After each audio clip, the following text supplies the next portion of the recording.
Chers membres de l'école biblique Votsnap, bonjour. Tout d'abord, je tiens à vous remercier pour votre fidélité, pour ceux qui viennent de nous rejoindre aussi dans l'école biblique Votsnap.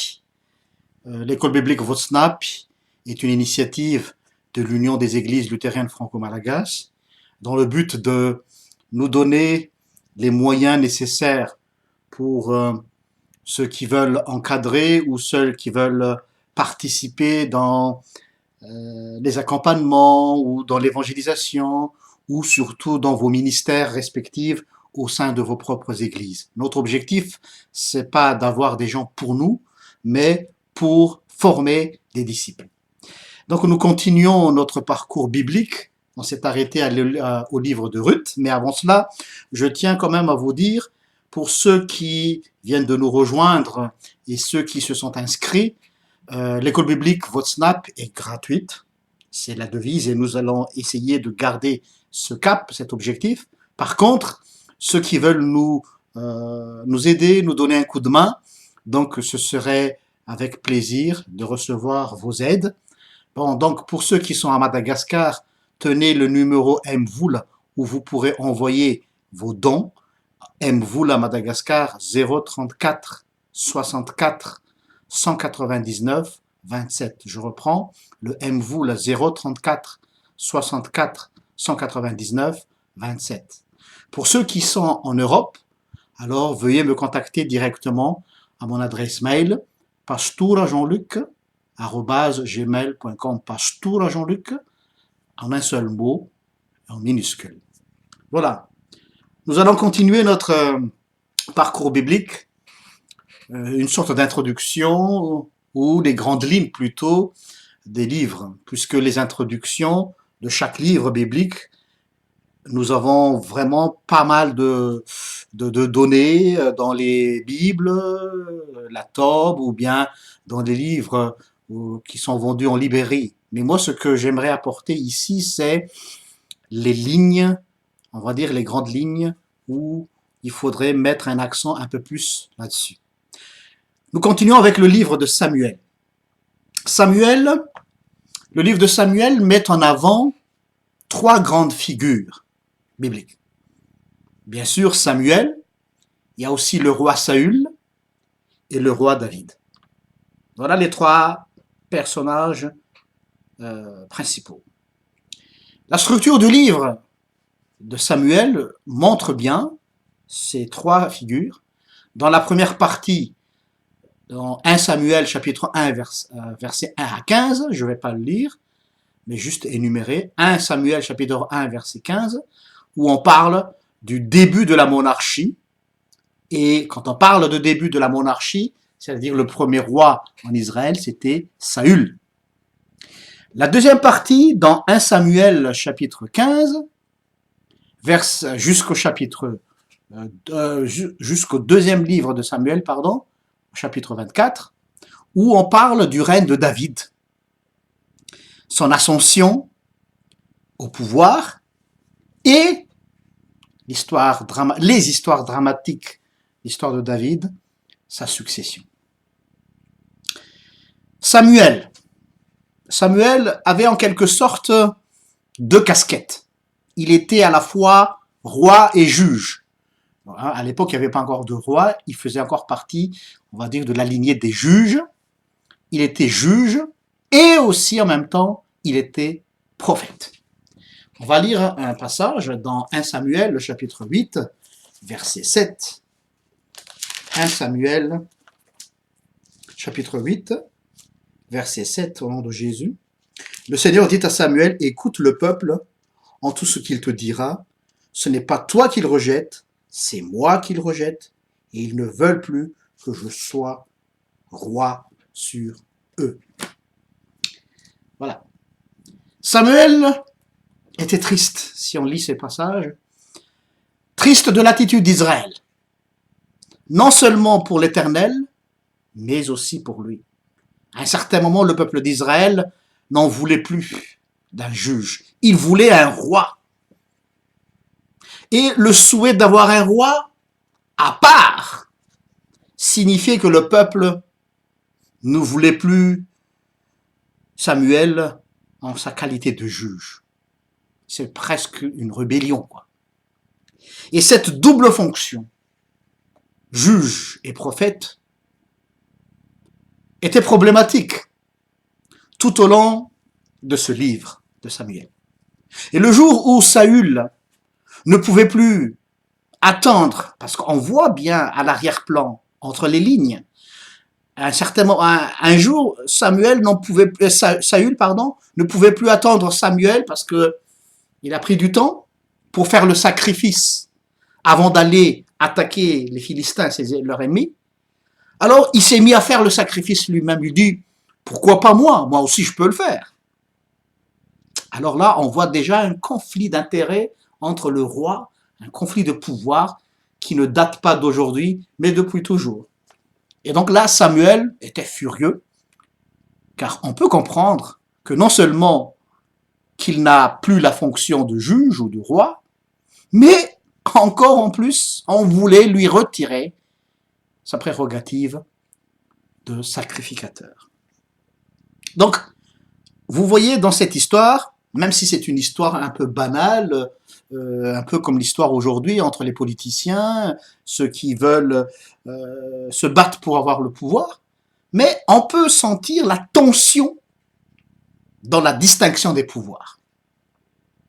Et on voit dans la montée de David sur le trône, la montée de David sur le trône était aussi une sorte de, comment on va dire ça, un modèle type voulu par l'auteur du livre de Samuel pour montrer qu'il faut une vraie séparation de pouvoir entre le roi et le prophète.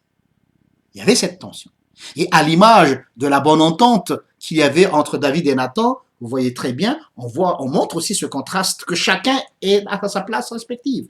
Le prophète, même s'il a une place importante, il n'est que prophète, il n'a aucune autorité sur la nation. Et vice-versa, le roi aussi, il est là juste pour gouverner, mais ne peut pas consulter l'Éternel. Donc, on peut sentir cette lutte de pouvoir en faisant comprendre au lecteur que la royauté est acceptée ou tolérée par Yahvé, mais à partir du livre de Samuel, continuant jusqu'au livre des rois et les livres des chroniques, le lecteur peut constater clairement que la monarchie a une mauvaise image. Si vous lisez tous les livres historiques de l'Ancien Testament, il y a une trame que la monarchie semble avoir une mauvaise image. Parce que dès le départ, c'est déjà un acte de rébellion contre l'Éternel. Et la majorité des rois qui ont succédé David, la lignée davidique, la majorité était presque des mauvais rois. David fut l'exception, et dans les livres de rois, l'expression qui a été utilisée est « à cause de mon serviteur David ». À chaque fois, l'Éternel, quand il voulait donner une sanction au peuple d'Israël, il voulait les exterminer, mais il se dit toujours, il se retient et dit « mais à cause de David, mon serviteur, alors je ne ferai pas ceci et cela ». Et ce n'est pas pour rien qu'on a collé à David le titre de Messie, le Messie qui va venir, le roi, le sacrificateur et le prophète. Il y a un professeur de l'université de Lausanne, un prof d'Ancien Testament, qui s'appelle Christophe Nion, et un autre professeur, Danny Noquet. Ils vont encore plus loin dans leur explication que l'histoire de la royauté débouche sur l'exil, débouche sur la destruction de Jérusalem. Donc pour ces chercheurs, l'exil ou la destruction de Jérusalem est le fruit de la monarchie. Et la référence qu'il donne, 1 Samuel chapitre 12, verset 25. Finalement, l'exil était plus que nécessaire aux yeux des historiens bibliques. L'exil était plus que nécessaire pour redresser Israël.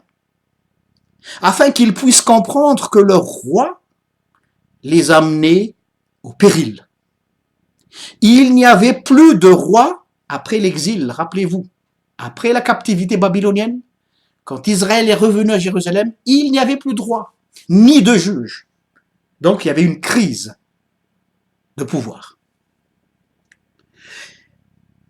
Des livres aussi font l'apologie de David. Pourtant, des chercheurs archéologues ont avancé, je dis bien des archéologues qui ne sont pas forcément des chrétiens, ont avancé que David n'était qu'un chef de clan. Il n'a pas été considéré comme un roi pour certains chercheurs, mais il n'était qu'un chef de clan basé dans les plateaux désertiques. Alors, pour eux, ils avaient des doutes sur l'étendue du pouvoir de David. Pour eux, c'est quelque chose de fictif, quoi. Mais, en confrontant cette recherche archéologique et les récits bibliques, il n'y a point de divergence, selon moi.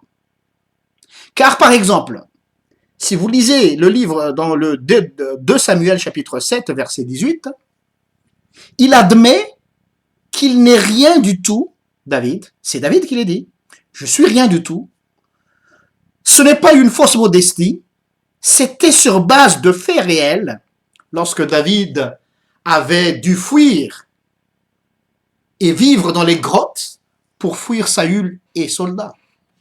C'est vrai que David, à un certain moment, il vivait dans des grottes, il vivait dans le désert. Et donc, c'est à cause de cette histoire-là que certains archéologues avanceraient que David n'était pas vraiment un roi, il n'était qu'un chef d'un clan rebelle. Mais c'est lui, par la suite, David, qui a été choisi par l'Éternel pour accomplir sa promesse. Voici quelques remarques sur ce livre de Samuel. Samuel était un lévite de la famille non sacerdotale des Kéhatites. Dans 1 Chronique chapitre 6 versets 33 à 38, de ce fait, il n'était pas autorisé à entrer pour voir les choses saintes. Nombre chapitre 4 versets 17 à 20. La seule partie du sanctuaire à laquelle Samuel avait accès, c'était la cour du tabernacle. C'est là qu'il devait dormir. Et apparemment, Élie, rappelez-vous Élie, le grand